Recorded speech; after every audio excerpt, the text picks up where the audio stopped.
Bueno, entonces el día de hoy, cerrando ya el ciclo de soporte vital, vamos a hablar sobre los cuidados postparo. Mi nombre es Gabriel Durango, soy residente del primer año de medicina de urgencias y darle el agradecimiento al profe Carlos Barros, que fue el que me asesoró con la charla. Entonces, vamos a hablar básicamente como unas pequeñas definiciones, algo de la fisiopatología, de cuáles son los objetivos de los cuidados postparo y de las intervenciones principales que se han descrito que pueden eh, impactar en la supervivencia y en los desenlaces de nuestros pacientes, que pueden ser importantes en el caso de los pacientes que cuentan con un paro cardíaco. Con respecto a las definiciones, digamos que el síndrome de posparo cardíaco se considera la combinación de una ausencia de flujo dada en el momento en el que el paciente entra en el ritmo de paro, el flujo bajo, que es el que existe durante el proceso en el que se hace la reanimación, y posteriormente el retorno a la circulación espontánea.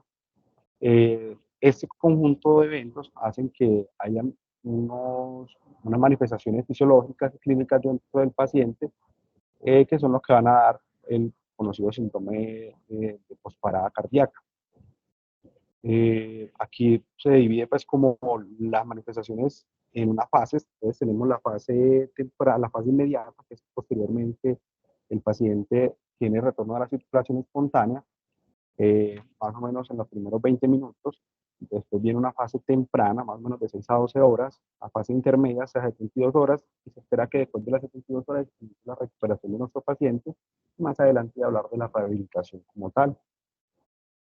Respecto a la fisiopatología, entonces tenemos que una vez el paciente entra a un paro cardíaco, hay una falta de oxígeno, lo que lleva a una despolarización isquémica, especialmente del tejido neuronal, lo que lleva a un agotamiento del ATP, fallas en las bombas de iones, por lo que hay una entrada masiva de calcio entre las células. Eso hace que se activen proteasas, fosfolipasas, fosfatasas, que son las que van a hacer el daño endotelial como tal. Adicionalmente hay un aumento del daño, perdón, dentro de la estructura celular, el aumento del sodio intracelular, el edema citotóxico, que es el que va a llevar finalmente a la muerte celular.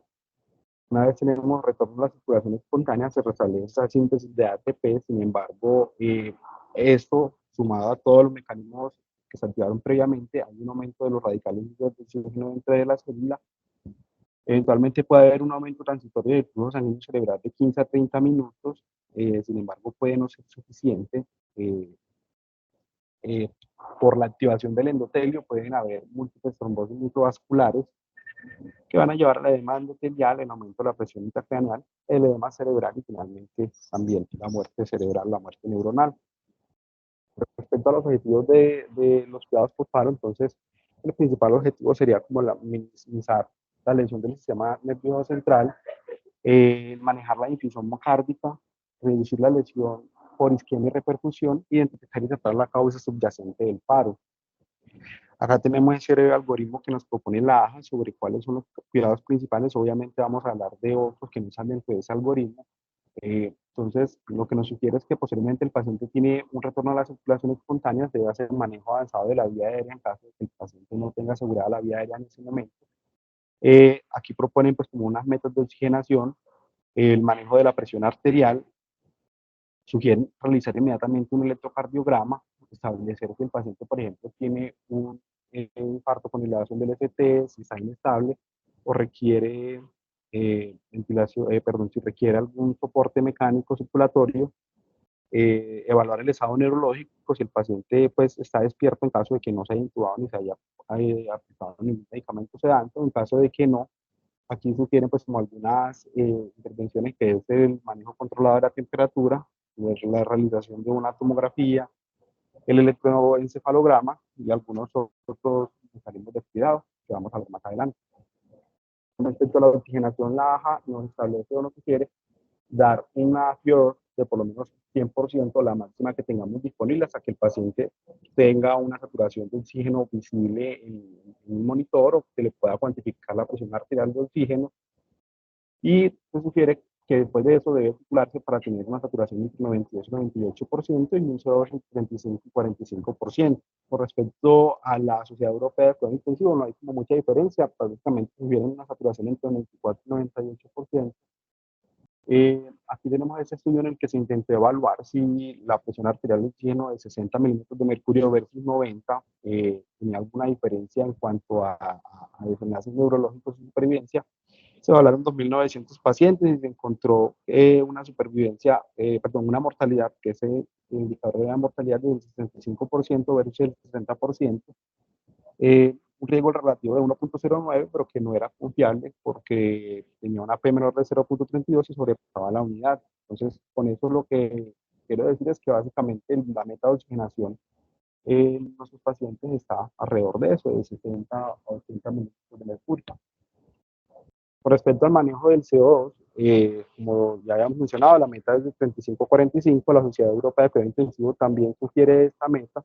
Sin embargo, en algún momento se llegó a considerar la posibilidad de que una hipercamia leve podría ser beneficiosa, eso basado en el fundamento teórico de que la hipercamia podía promover la vasodilatación y podría mejorar el flujo sanguíneo cerebral.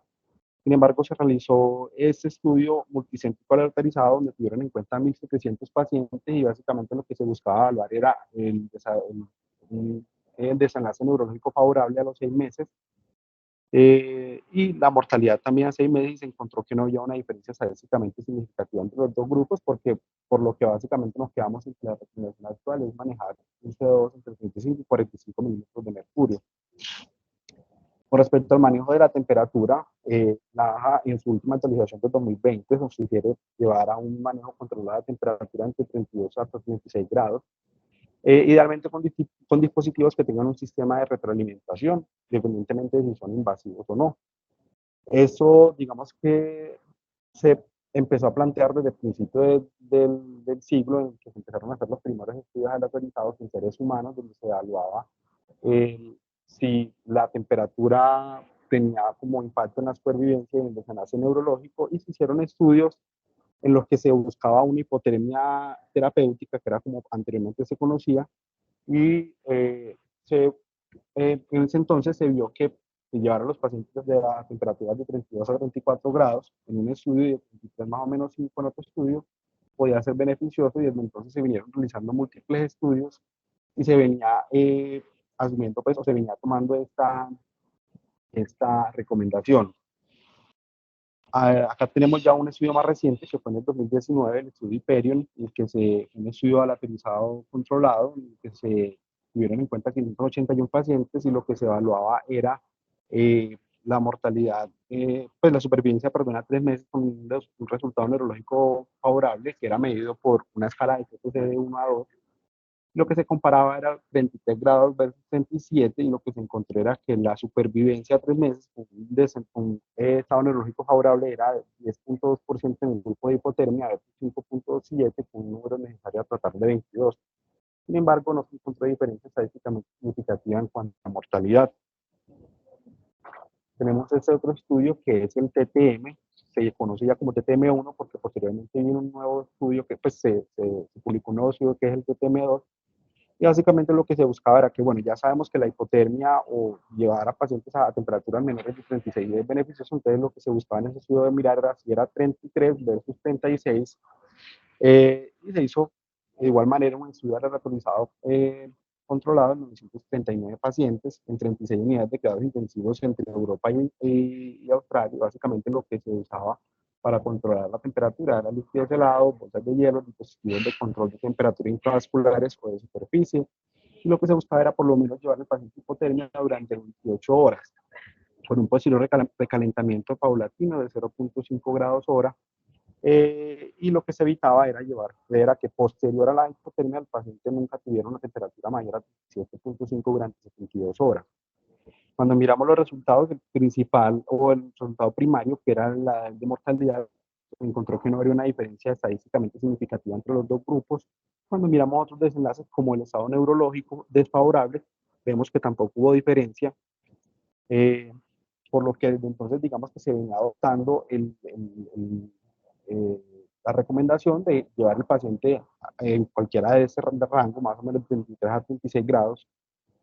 Sin embargo, en el 2021 se publica el TTM2, que fue nuevamente un estudio aleatorizado controlado en 1.900 pacientes, que presentaban un paro extrahospitalario, lo que se evaluaba era una temperatura de 33 versus 27.5. Acá lo que se utilizó básicamente fueron los dispositivos de superficie intravascular que tuvieran un sistema de retroalimentación, y lo que se encontró era que la mortalidad a 180 días era muy similar en los dos grupos, 50% en el grupo de la hipotermia versus 48% en el grupo de la normotermia. Y como otros desenlaces secundarios importantes, se encontró que no tuvo, pues, no impactó de manera significativa en el M ranking del paciente, aunque sí se vio que hubo a favor de la normotermia, hubo como una inclinación en la presentación de arritmias, es decir, los pacientes que se llevaban a hipotermia presentaban un poco más de arritmias que tenían algún tipo de implicación hemodinámica, sin embargo, con una P significativa, sin embargo, vemos que igual la mortalidad a largo plazo no se vio afectada. Por lo que, mirando ese último artículo, queda nuevamente abierta la discusión de si de verdad la hipotermia eh, es, es una estrategia que puede impactar de manera significativa la supervivencia y los desenlaces neurológicos, teniendo en cuenta de que es difícil en muchas ocasiones aplicar el manejo controlado de la temperatura, eh, y teniendo en cuenta que por lo que se ve en algunos estudios, la normotermia parece ser segura siempre y cuando se evite la fiebre. Eso sí ha sido muy importante y lo recalcan, digamos, en todos los estudios, y es algo en lo que sí no hay como negociación, y es que evitar la fiebre lo más que se pueda. Con respecto a la angiografía coronaria o a la intervención coronaria percutánea, tenemos acá la recomendación de la ASC que salió recientemente con respecto a la angiografía coronaria temprana, y básicamente lo que nos dicen es que, o lo que nos sugieren es que todo paciente que tenga retorno a la circulación espontánea y que tenga una elevación persistente del segmento ST debería ser llevado a una intervencionismo coronario percutáneo emergente, teniendo en cuenta que algunos pacientes por el uso de adrenalina durante el paro pueden tener alguna elevación transitoria del ST. Sin embargo, ante la alta incidencia de la enfermedad coronaria en estos pacientes, se apoya, digamos, de manera, o se sugiere de manera fuerte la realización de la coronariografía en estos pacientes, ya que se asocia a unos buenos deslaces, especialmente desde el punto neurológico y de función miocárdica. Sin embargo, donde nos queda como el interrogatorio grande, y es en aquellos pacientes que tienen retorno a la circulación espontánea, no tienen una evidencia de elevación del segmento ST, donde ya nos dice que se debe individualizar el riesgo del paciente y a la clínica del paciente. Entonces ellos ponen como un ejemplo, y es un paciente que no tuvo, que tuvo un ritmo de tuvo un paro hospitalario, un ritmo inicial que fue defibrilable, que no tiene elevación del ST, y que en el momento se encuentra sin choque cardiogénico, sin estabilidad eléctrico-hemodinámica, digamos que puede no ser beneficioso la relación de una coronariografía inmediata. Sin embargo, no quiere decir que lo necesite. Aquí lo que se está discutiendo es como en el tiempo en el que se realiza, si es inmediata o si es tardía. Con respecto a la AJA, digamos que hay una recomendación muy similar, y lo que dice es que todo paciente que tenga elevación del ST y presente un paro cardíaco debe ser llevado de manera emergente a la coronariografía, y en pacientes que no tienen elevación del ST pero presentan una inestabilidad hemodinámica o eléctrica y la sospecha clínica de que el paciente, de que la causa del paro fue el infarto, fue el síndrome coronario, sugieren hacerlo también de manera emergente la coronariografía. Acá miramos esto, vamos a hablar sobre dos estudios que se realizaron recientemente, uno que se publicó en el 2021, en el que se evaluaba la angiografía, pues, la angiografía, pues, en pacientes que presentaban un paro cardíaco hospitalario, que no tenían una elevación del ST, y que no se encontraban inestables. Eso fue un estudio aleatorizado, controlado, multicéntrico, internacional, en el que se evaluaron en total 500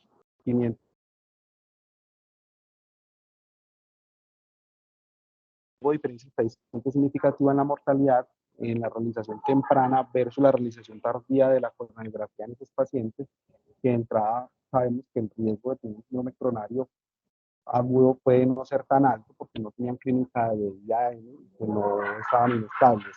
Sin embargo, llama la atención que se encontró que hasta un 60% en los que se llevó a coronariografía inmediata y un 72% a los que se llevó a una coronariografía tardía podían tener una enfermedad coronaria, y se logró identificar el vaso culpable hasta en un 40% más o menos en los dos grupos, lo que quiere decir que aún así la prevalencia o los eventos coronarios agudos en pacientes con paro cardíaco sigue siendo pues alta.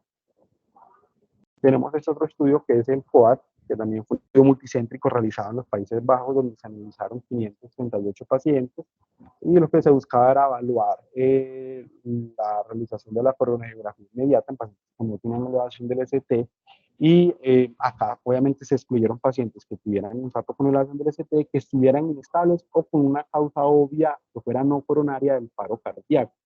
Lo que se evaluaba la intervención era la realización de la coronariografía inmediata, es decir, en menos de 2 horas, versus una coronariografía tardía, es decir, después de la recuperación neurológica, y aquí hacían como especial aclaración, era que se realizaba cuando el paciente era dado de alta de la UCI. Y el objetivo primario, el resultado primario de evaluar era la supervivencia a un año. Entonces, con respecto a los resultados, aquí ya me llamó más la atención que una lesión coronaria aguda se encontró solo en el 3% de los pacientes de los que se realizó una coronariografía inmediata y solo en el 7% de los que se realizó de manera tardía, que en ambos grupos ya había una preexistencia de una enfermedad coronaria crónica, son un 37 y un 34% respectivamente. Sin embargo, cuando evaluamos los desenlaces como la mortalidad, se vio que a 6 meses, perdón, a un año, no hubo diferencia estadísticamente significativa en cuanto a la mortalidad en estos dos grupos. Y aquí evaluamos como otros desenlaces importantes, como, bueno, acá no está la gráfica, pero entonces cuando miraban lo de, por ejemplo, el desenlace neurológico, se encontró que tampoco había una diferencia estadísticamente significativa entre ambos grupos. Por lo que entonces, mirando estos dos estudios, lo que existe en la bibliografía, nos quedamos en que básicamente el paciente que no tiene una clínica de IAM, que no está inestable, que se presenta con un paro cardíaco, no necesariamente tiene que ser llevado de manera inmediata a una coronariografía, que se puede retardar y le puede pues como dar el espacio de definir si el paciente en realidad tiene o no un riesgo de tener síndrome coronario agudo. Con respecto a la evaluación del pronóstico neurológico, eso es como el algoritmo o lo que nos sugiere la AJA, y es que todo paciente que presente que tenga un retorno en la circulación espontánea inmediatamente, aquí pues como está vigente la sugerencia o la recomendación del manejo controlado de la temperatura, sugieren hacerlo, después el despertar, se prevé que es aproximadamente 24 horas posterior, y posterior hacer como una evaluación neurológica, un examen neurológico exhaustivo en lo mayor, pues en lo que se pueda pues con el paciente. Sugieren realizar de manera inmediata una tomografía y eso digamos que es fundamentado en el hecho de que muchos de los pacientes que se presentan con un paro cardíaco, especialmente que presentan un paro cardíaco, perdón, pueden tener algún grado de enfermedad cerebrovascular, ya sea hemorrágica o isquémica, y ya para como tal evaluar la parte neurológica sugieren que posterior al manejo de la temperatura, y eso sí es muy importante, y es que el paciente ya se debió haber llevado a la normotermia, es decir, ya no debe estar en manejo controlado de temperatura, se le deben realizar las siguientes intervenciones siempre y cuando sean disponibles, ¿cierto? Que la primera sería los potenciales evocados, lo segundo sería el electroencefalograma, y acá sugieren la realización de la enolasa cerebral.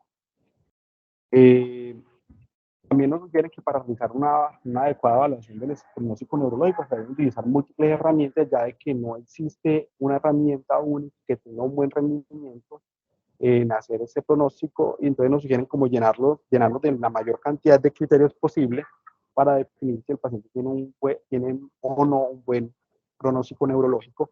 Eh, Acá también dicen que hay que tener muy en cuenta los efectos de la pseudoanalgesia, muchas veces eso puede interferir en nuestra evaluación neurológica, como los recursos que tenemos para evaluar es la evaluación pupilar, que debe ser tanto cualitativa como cuantitativa, el electroencefalograma. Sin embargo, la evidencia en esa es como un poco más limitada por lo que se sugiere de entrada, o la que más se sugiere en la enolasa cerebral. Entonces, cuando ya tenemos todo eso, entonces, ¿qué hacemos con todos esos resultados? ¿Cierto? Entonces, lo que se nos sugiere en la revista de cuidados intensivos es que todo paciente que en su evaluación de Glasgow tenga una puntuación menor o igual a 3 en la parte motora y ya hayan pasado por lo menos 72 horas del retorno a la circulación espontánea, mirar si tiene ausencia de reflejos pupilares o corneales, por lo menos después de 72 horas, ausencia bilateral de ondas N20 en los potenciales evocados, que básicamente evaluar.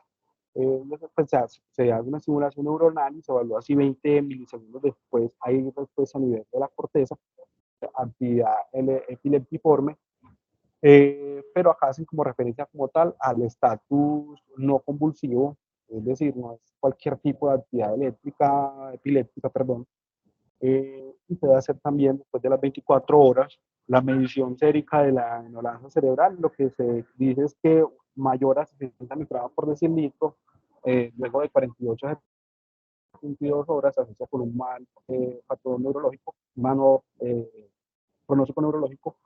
El estado mioclónico en las primeras 72 horas, eh, perdón,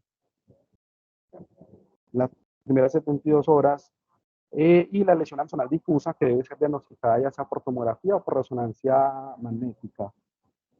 Me comentan por chat que hay dificultades con el audio.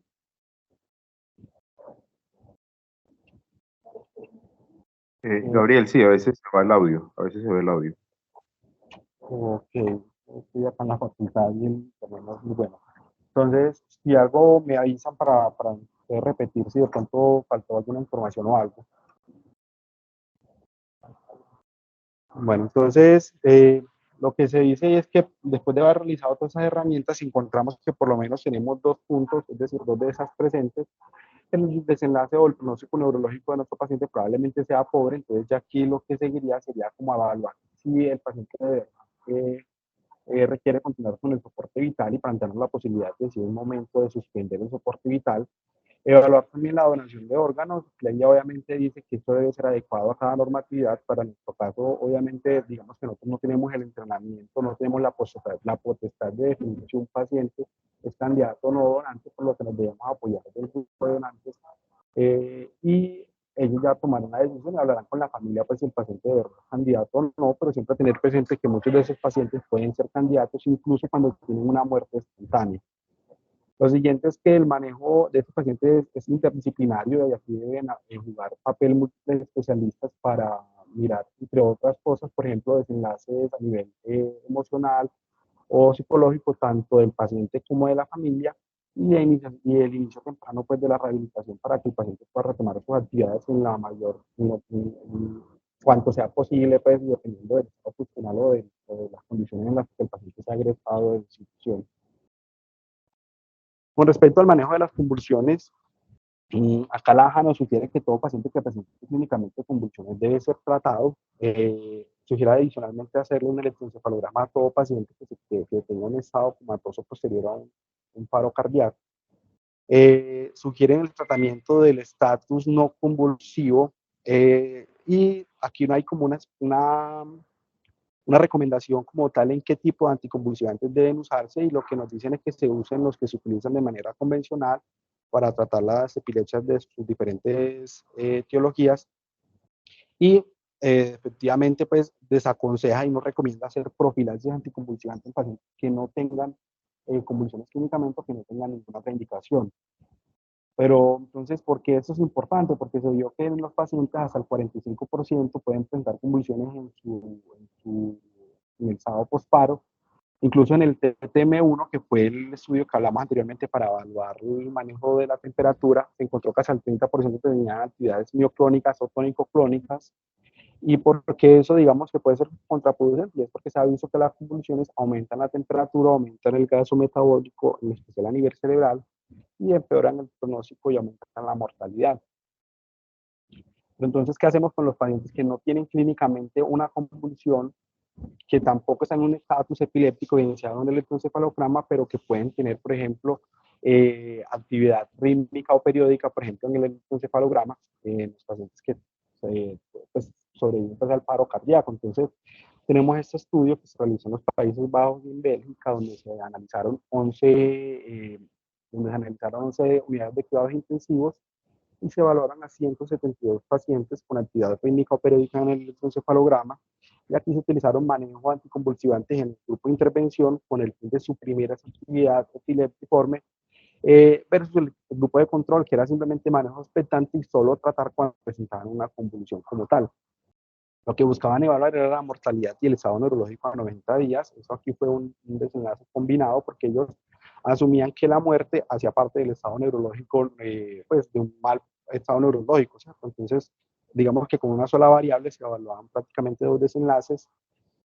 Y los resultados nos dicen que aunque en el grupo que se hizo manejo anticonvulsivante se logró la supresión de la actividad epiléptiforme hasta el 56% de los pacientes, no hubo una diferencia estadísticamente significativa en cuanto a supervivencia de desenlace neurológico, por lo que nos queda como la controversia, nos queda ahí la duda de qué hacemos entonces con estos pacientes que, como mencioné antes, no tienen clínicamente una convulsión, pero tienen algo de actividad epiléptiforme en el electroencefalograma sin cumplir criterios de estatus epiléptico no convulsivo, ¿cierto? Que ya sería algo diferente y eso obviamente sí tendría indicaciones de manejo. ¿Qué limitaciones o qué me llamó la atención del estudio? Y es el manejo anticonvulsivante iniciado, y aquí me voy a devolver porque, como vemos, se utilizó como primera línea benzodiazepinas, como segundo medicamento se utilizó el propofol y ya como tercer medicamento los barbitúricos. Sabemos que actualmente, digamos, tenemos como mayor evidencia, mayor disponibilidad de otros anticonvulsivantes que pueden ser más seguros, que pueden tener mejores desenlaces, como por ejemplo el levetiracetam, el ácido valproico. La fenitoína, digamos que ha entrado también un poco en desuso por los efectos adversos que puede presentar, por sus interacciones medicamentosas, en especial, y sus efectos en especial a nivel cardíaco. Sin embargo, el manejo de la actividad epileptiforme, y que no fue algo estandarizado de hecho. Ellos le permitieron a cada centro hacer el manejo como tal, con los medicamentos que estuvieran estandarizados en cada institución, aunque esos fueron los que más se utilizaron. Con respecto a la sedación, digamos que el principio fisiológico por el que se sugiere la sedación es porque eso minimiza la demanda metabólica del sistema nervioso central, y por ejemplo en pacientes que son sometidos a terapia dirigida a la temperatura pueden tener menos escalofríos. Entonces aquí digamos que por los medicamentos que contamos o los más se utilizan para el manejo de estos pacientes está el propofol, que tienen como un beneficio de su actividad antiepiléptica y neuroprotectora,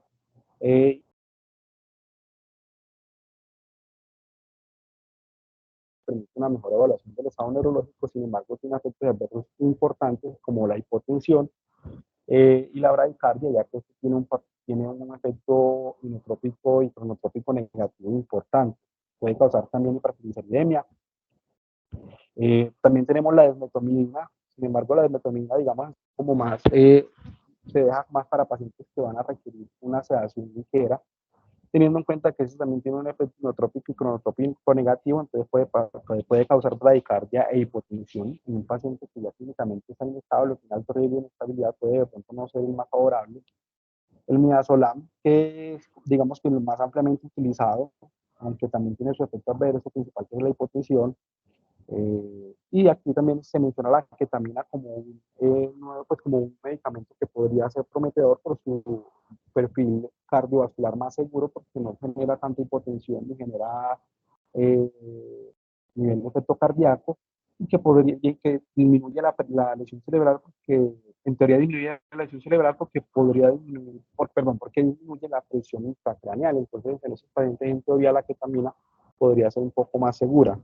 Sin embargo, no, en la actualidad no existen como ensayos de alta calidad que comparen esos agentes sedantes en el escenario como tal del paciente postparo, por lo que nos extrapolamos y utilizamos la sedación como el paciente crítico convencional.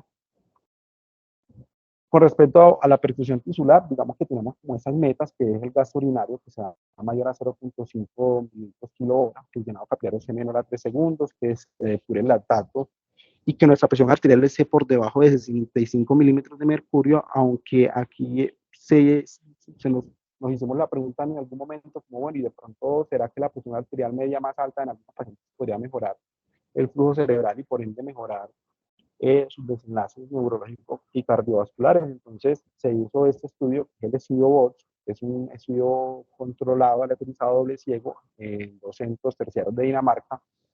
Ese era un estudio factorial de 2x2, porque adicionalmente quería evaluar también la oxigenación, pero aquí me voy a centrar más que todo en la presión. Entonces se evaluaron 802 pacientes que fueron llevados a una presión arterial media de 63 versus 67 milímetros de mercurio, y el resultado evaluar era la muerte por cualquier causa o una alta clase, pues un estado neurológico malo que era definido por un CPC mayor a 3, mayor o igual a 3, a 90 días. Cuanto a los resultados, vemos que el resultado primario, que era el de la mortalidad, no hubo diferencia estadísticamente significativa en ninguno de los dos grupos. En cuanto a la lesión renal aguda, tampoco hubo diferencia, que esto es otro como de los resultados que se busca evaluar en los pacientes que están con soporte vasopresor. Acá vemos en la gráfica, no hubo pues una diferencia estadísticamente significativa. Sin embargo, ese estudio tenía sus limitaciones, porque cuando vemos la gráfica del promedio de las presiones arteriales que se obtuvo en cada grupo, vemos que la diferencia real fue de solo 10.5 milímetros de mercurio, y que incluso pacientes que estaban en el grupo de presión de 63 llegaban a tener presiones casi que del grupo control, que era de 77 milímetros de mercurio. Entonces, en el momento se está realizando, pues está en fase de reclutamiento, un nuevo estudio en el que incluso se plantean presiones arteriales más altas, es decir, de 85 milímetros de mercurio, para ver si eso tiene alguna, pues tiene algún desenlace importante en la mortalidad en el estado neurológico. Sin embargo, hasta el momento nos quedamos con la recomendación universal de mercurio. Y en caso pues de que no logremos esta meta, entonces ya empezaríamos a utilizar vasoactivos. Aquí nos mencionan que la dopamina pues se llegó a utilizar mucho, aunque se ha demostrado que tiene una mayor mortalidad, por lo menos en el shock cardiogénico, porque produce, entre otras cosas, produce más taquiarritmias. La adrenalina, a pesar de que tiene un efecto neotrópico y trata también de tener un efecto conotrópico positivo, puede pues como exacerbar la acidosis láctica y puede causar pues o llevar a un choque cardiogénico refractario. Desde el punto de vista ya teórico, fisiopatológico, digamos que sería porque el aumento de la frecuencia cardíaca tumba la precarga, y eso podría a largo plazo tumbar también el gasto cardíaco y podría ser contraproducente, por lo que la norepinefrina sigue siendo el vasopresor de primera línea para el manejo de la hipotensión de los pacientes que están en un estado postparo. Sin embargo, se nos hace la aclaración de que habría que evaluar otros parámetros como la contractilidad miocárdica, como la saturación venosa de oxígeno, el gasto urinario y el lactato, porque en algunos de esos pacientes, a pesar de que logren una presión arterial media meta, que es 65 milímetros de mercurio, pueden tener algunos signos de hipoperfusión pues, o de bajo gasto. Entonces se podrían beneficiar del uso de inotrópicos, digamos que con los que más se utilizan actualmente es la dobutamina, teniendo en cuenta su efecto arritmogénico, y el mirrinone con sus contraindicaciones o sus precauciones en pacientes que, digamos, tienen una falla cardíaca avanzada, con un infarto agudo con dilatación del miocardio, donde puede que no sea de mayor elección. Digamos que estudios con respecto a los vasoactivos en pacientes en posparo no encontré como mucha evidencia o de buena calidad. Sin embargo, se extrapola pues de otras circunstancias. Entonces aquí estaría la pregunta de si habrían otros vasoactivos que se pueden utilizar, como por ejemplo el levosimendan, que se ha visto que tiene mejores resultados, en especial en pacientes con choque cardiogénico. Entonces queda como ahí abierta la pregunta de cómo podríamos manejar la disfunción miocárdica en estos pacientes. Con respecto al manejo de la glucosa, digamos que la guía no hace una recomendación como tal de unas metas de glucometría. Sin embargo, las recomendaciones que se adoptan globalmente es manejar entre 140 y 180 miligramos por decilitro, y evitar las hipoglicemias, que son las que se escriben por debajo de 70 miligramos por decilitro. Eso digamos que se viene haciendo ya desde hace mucho tiempo. Cuando se evaluó en ese estudio, si controles glucométricos más estrictos tenían mejores desenlaces. Entonces se hizo este RCT con 6.104 pacientes en 42 hospitales, y lo que se vio era que unos controles más estrictos de glucometría nos daban mayor riesgo de hipoglicemia, que la hipoglicemia, cuando era moderada, se asociaba con un aumento de la mortalidad hasta del 40%, y cuando era grave hasta podía duplicar el riesgo de mortalidad, por lo que se desaconseja controles muy estrictos de glucometría, y se deja pues en esta meta que es de 140 a 180 miligramos por decilitro. Con respecto a los corticosteroides, se planteó la pregunta en algún momento por el principio fisiológico de que los corticosteroides podrían ayudar a disminuir el estado inflamatorio sistémico, que se evaluaron esos dos estudios, el Córtica y el BAM-ICA, que lo que se hacía era evaluar el uso del corticosteroide, pero incluso se utilizaba desde el momento del paro cardíaco y se continuaba utilizando después del paro. En ese caso se utilizó pues un corticosteroide más vasopresina y en ese caso se utilizó una dosis única de prednisolona y luego se continuó con hidrocortisona durante 7 días. Y lo que se encontró en ambos estudios era que no había una diferencia significativa en la supervivencia o en los favorables de los pacientes. Recientemente, este año, salió esa revisión sistemática en la que se analizaron 8 estudios aleatorizados, controlados de 2.213 pacientes presentaban un paro cardíaco. Aquí digamos que había un poco más de heterogeneidad en los estudios, porque algunos eran extrahospitalarios, otros eran intrahospitalarios, y en algunos incluso se utilizaron dosis de esteroides intraparo. Lo que se evaluaban eran resultados, por ejemplo, como el retorno a la circulación espontánea, que si bien se vio que tenía como un RR a favor del uso del esteroide, que era significativo, que no sobrepasaba la unidad, finalmente no, como desenlace, pues no hubo diferencia en los otros desenlaces importantes, que era la supervivencia, la misión renal aguda, la neumonía asociada a la ventilación o el buen estado funcional. Por lo que de entrada, o por lo que actualmente no se sugiere de rutina el uso de esteroides en pacientes en intraparo, en posparo, con la atención del síndrome posparo. Con respecto al uso de los antibióticos profilácticos, partiendo de la base de que los pacientes que están en estado posparo tienen alto riesgo de presentar una neumonía asociada a la ventilación y de presentar sepsis, incluso de esos pacientes del PTM1 se encontró que hasta el 53% presentaban una neumonía asociada al ventilador, en especial en los grupos que eran sometidos a la hipotermia. Entonces se planteó la pregunta de si podría ser útil la utilización de antibiótico-terapia profiláctica. Entonces se hizo estudio utilizado en este centro doble ciego, donde se daban 2 días de profilaxis con amoxicilina clavulanato versus placebo. Se evaluaron 198 pacientes que estaban recibiendo ventilación mecánica invasiva, que habían tenido un paro extrahospitalario por un ritmo desfibrilable y que estaban en protocolo de hipotermia terapéutica o de manejo controlado de la temperatura. Y lo que se encontró era que tenían una menor incidencia de una neumonía asociada al ventilador de manera temprana. Sin embargo, esto no tuvo diferencia en cuanto al número de días asociados, pues, libres de la ventilación, el número de días de estancia en UCI y a la supervivencia 28 días, por lo que actualmente tampoco se recomienda de manera ordinaria el uso de antibióticos. Y con respecto a otras intervenciones que se ha visto ya pues también como de manera teórica, pues, y que podrían beneficiar al paciente posparo, es la elevación de la cabecera entre 30 a 45 grados, porque eso nos ayuda a prevenir la aspiración, la neumonía asociada a la ventilación, la reducción, tiene también una reducción de la presión intracerebral, por lo que puede ayudar a mejorar la perfusión cerebral. Y aquí se menciona pues con algo de controversia y era que también podría ayudar a mejorar el reclutamiento pulmonar, pero queda pues como la duda de esa recomendación.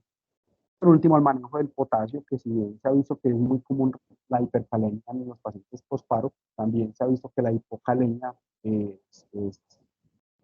asocia a mayores complicaciones por el aumento de las arritmias ventriculares. Lo que se busca es un potasio en promedio entre 4 a 4.5 milimoles por litro. Listo, eso sería todo. Muchas gracias para todos.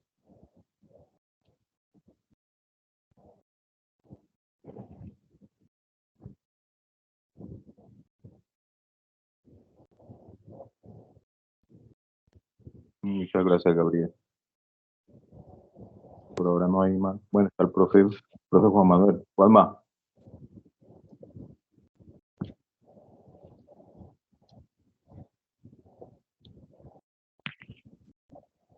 ¿Aló? Juanma, ¿me escuchas?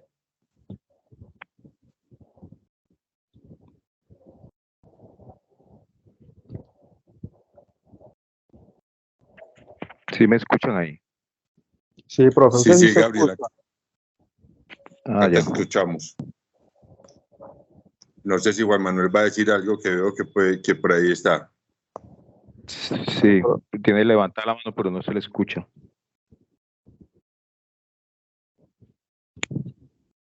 De una, veamos a ver, mientras el profe Juanma arregla ahí la... El profe Vallejo tiene levantada la mano. Sí, gracias, Gabriel. Ahí aquí... Sí, ahí te escuchamos, Bueno. Juanma. Listo. No, pues inicialmente darle las gracias a Gabriela. Me gustó mucho la charla, me parece que estuvo muy organizada y abarcó como todos los temas que se proponen en la guía. Eh, hay una interrogante que siempre nos hacemos en esta charla y es el momento en que podemos determinar el pronóstico del paciente. Digamos que la guía ha hecho unas sugerencias de unas herramientas que podemos utilizar, pero la discusión que siempre hemos tenido es, en términos legales, pues todavía a mí no me queda claro si nosotros podríamos hacer el diagnóstico de muerte encefálica entre las primeras 72 horas con el fin, por ejemplo, de que el paciente sea un donante de órganos. No sé si de pronto averiguaste eso, Gabriel, o si alguno tiene la respuesta. Y para Gabriel, pues la pregunta entonces es, de acuerdo a lo que vos leíste, ¿vos crees que la hipotermia terapéutica es una buena medida en los pacientes posparo? Y si es así, ¿cuáles son las condiciones que necesitamos para implementarlo? Muchas gracias.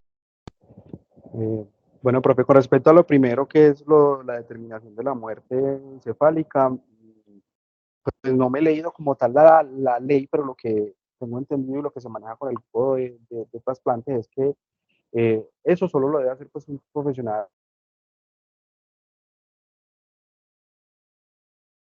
con una imagen, ya sea una tomografía, una resonancia, y ya con otras pruebas que ellos hacen, los que se define si el paciente tiene o no muerte encefálica, y que ya pues es el grupo como tal en que se encarga con la familia de conversar y tomar la decisión, aunque desde el punto de vista legal se supone que ya la familia no decide, pero el grupo de trasplantes ha optado por aún así como respetar como la opinión o la decisión de la familia como para evitar ahí inconvenientes. Entonces, sí, digamos que uno como tal definir la muerte encefálica no, pero uno sí puede dar como argumentos o dar herramientas con lo que ya mencioné de qué paciente puede tener un desenlace neurológico negativo o un pronóstico neurológico malo y eso sí hablarlo directamente con la familia y planteárselo.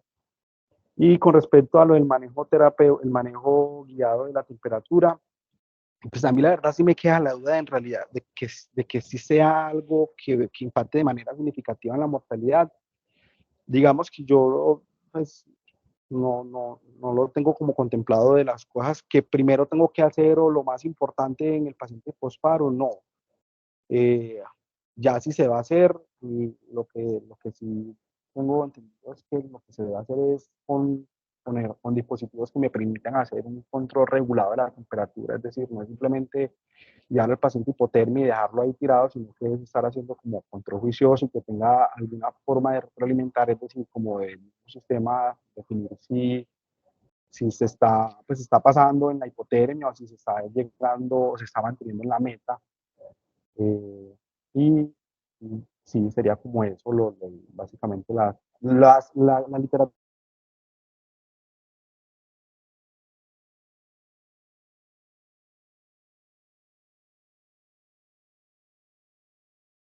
yo diría.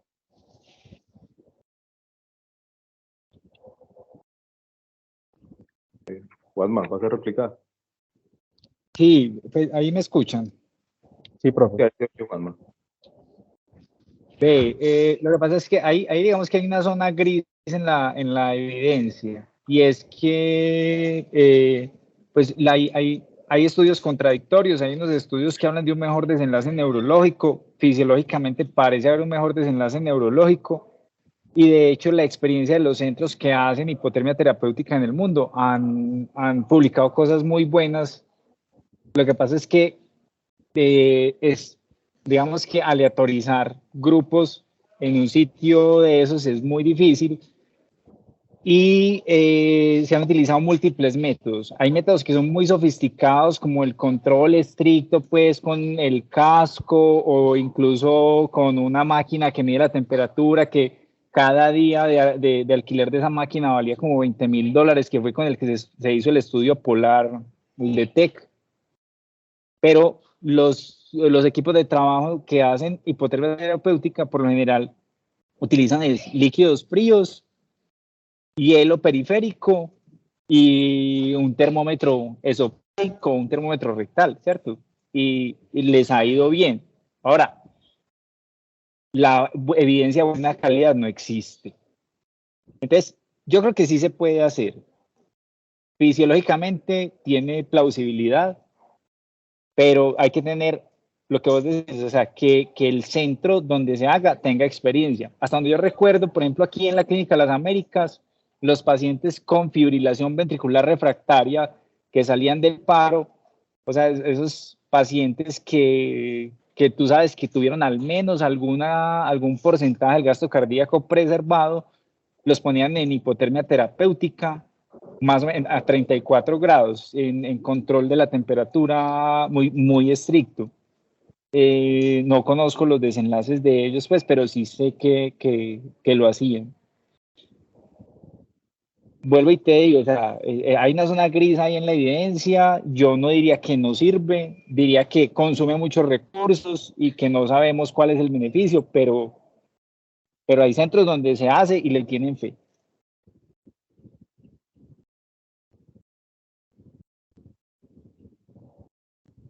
Listo, profe, gracias. Profe Vallejo tiene levantada la mano. Sí, muy buenos días. ¿Me escuchan ahí? Hola, buenos días. Hola, ¿Me profe. escuchan? Carlos, sí, Buenos sí, te días. escuchamos. Ah, ok, bueno, muy bien. Muchas gracias, Gabriel, por la presentación. Lastimosamente, pareciera factores técnicos, y por momentos se te cortaba el audio unos segundos y eso hacía perder un poco el hilo de lo que estabas diciendo. Hay que tratar de ubicarnos en un lugar, pues no lo sé, pues yo me imagino que es por la estabilidad en la transmisión pues, de los datos que finalmente sucede eso, entonces tener eso presente pues para las próximas presentaciones.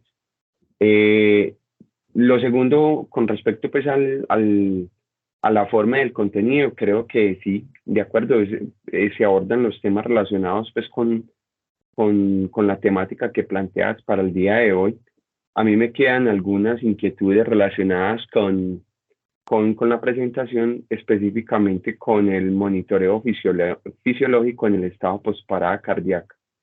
Específicamente en lo relacionado con el monitoreo con capnografía, que no me queda muy claro cuáles serían digamos, los objetivos en cuanto a la medición, es decir, a cuánto le apuntamos, cuánto o cómo y cuánto sería, pues, digamos, el objetivo en la medición de la capnografía y también, pues, de la presión arterial en cuanto a monitoreo fisiológico.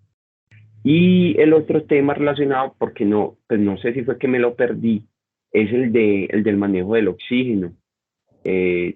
Sabemos y entendemos que tanto la hipoxia como la hiperoxia es deleteria en los pacientes y en la posparada cardíaca sí que hay que tener pues como presente el tema de qué tanto oxígeno le debemos de estar administrando a nuestros pacientes, pero no lo vi en la presentación, entonces de pronto si nos lo puede aclarar, muchas gracias. Eh, bueno, profe, con respecto al oxígeno, sí, de hecho estaba muy al principio, yo lo muestro acá nuevamente. Y sí, la recomendación con respecto al oxígeno es eso, es que la presión arterial del oxígeno esté entre 75 y 100 milímetros de mercurio, que digamos que es como el rango de seguridad en el que se ha visto que no tiene como tal efectos adversos, porque usted dice es cierto, la hipoxia se asocia con malos desenlaces neurológicos, pero la hiperoxia también, en especial por la parte de los radicales libres. Eh, y pues aquí se evaluó pues en ese estudio la meta entre 60 a 90 y que no haya diferencia entre esos dos, por lo que se ha adoptado como ese rango seguro. Y con respecto a la capnografía, pues lo que se dice es que se busca una presión arterial de oxígeno de 35 a 45 milímetros de mercurio. El manejo de hacerle seguimiento a eso, pues ya mediante gases arteriales o mediante la capnografía, que ahí creo que el dato creo que es de 35 a 40 milímetros de mercurio de CO2 al final de la operación. No soy muy seguro, pero creo que es más o menos esa cifra.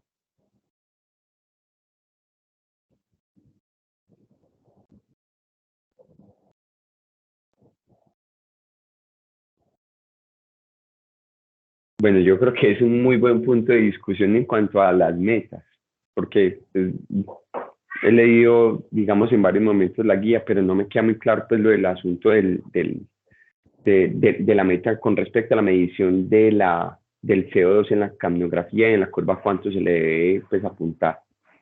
En el estado posparada, porque en el estado, pues en la parada y en la reanimación, pues sí mencionan que 10 milímetros de mercurio para abajo y 10 milímetros de mercurio para arriba, incluso 20, pues hablaría de mala y buena calidad en la reanimación respectivamente.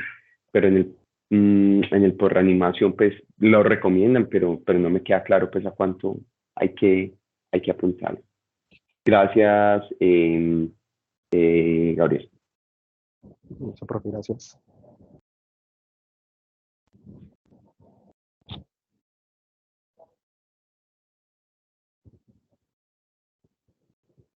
Gabriel, ¿alguien más es que tenga levantada la mano, no?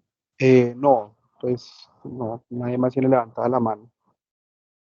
Una pregunta ahí, Gabriel, en nuestro medio, ¿cuál consideras que pueden ser los métodos más factibles para realizar el neuropronóstico? Teniendo en cuenta de que muchos de nuestros centros puede que no tengan todo lo que la guía o la facilidad para hacer las ayudas diagnósticas que la guía menciona. Listo, profe. Pues obviamente la imagen, pues yo siento que sí está disponible en gran parte, por lo menos en los centros de atención donde nosotros nos movemos. La tomografía o incluso la resonancia está disponible y es buena para evaluar el daño adicional difuso que sí se ha visto que se asocia con un menor pronóstico neurológico. Se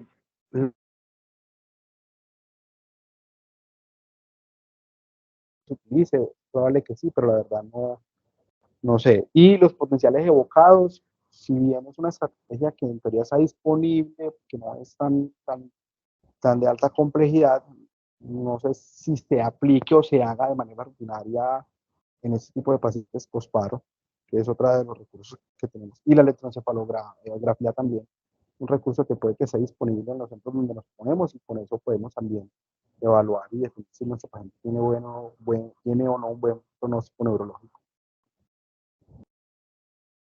Yo desconozco realmente si los potenciales evocados tengan la facilidad de hacerse en muchos centros. Juanma, vos sabés, o el profesor Vallejo, sobre si es fácil realizarlo.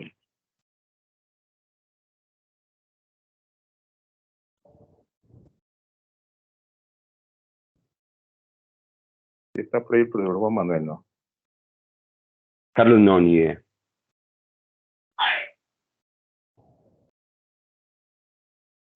De una quedaría para averiguar si qué tan fácil es realizar eso, ¿no? Sobre todo Pues porque... Sí, dale, Gabriel. pues aquí yo sé que en Medellín pues se cuenta con la tecnología, ¿cierto? Si en los hospitales es como dentro de los recursos que estén a la mano para solicitarlo, pues a mí también me queda la duda, pero sé que aquí en Medellín sí se hacen, pues, hay centros que hacen potenciales evocados para diferentes, pues, como con diferentes fines. Sí, de acuerdo. Yo creo que es un punto que también es importante, sobre todo desde el punto de vista de la familia, ¿no? Saber qué va a quedar de ese paciente, su pronóstico. Porque igual va a ser muchas de las preguntas principales que la familia tiene es esa, ¿no? ¿Cómo va a quedar y si va a vivir o va a morir, ¿cierto? Y creo que es importante para ellos porque un paciente discapacitado o un paciente con lesión cerebral permanente pues va a alterar completamente el ciclo de vida de cada uno de la familia, ¿no? Incluyendo su parte económica y de cuidado, ¿cierto? Es algo que no se puede menospreciar y para ellos es importante, ¿cierto? Además de perder a un familiar en su estado que normalmente lo hayan conocido durante toda su vida, ¿no? Más aún si es funcional, ¿cierto? Bueno, Gabriel, no veo más manos levantadas por ahí. Sí, profe Vallejo. profe Daniel tiene levantada la mano. Ah, ok, perfecto. Dani, dale. Buenos días, Gabriel. ¿Cómo va? Buenos días, profe. Gabriel, pues primero agradecerte pues, por la charla, ya que me pareció digamos, muy organizada y tocaste puntos de interés. Era solo para replicar un par de comentarios respecto a ese pronóstico neurológico. Uno, lo de los potenciales evocados, al menos allá en Alma Mater, en la UCI, he visto un par de veces que se piden y se han realizado allá arriba, entonces pues, es un elemento con el que si pudiesen llegar a contar pues ya en el escenario pues del cuidado intensivo como realizarse ese estudio. Habría que mirar pues como si en otras instituciones también se cuenta con ello.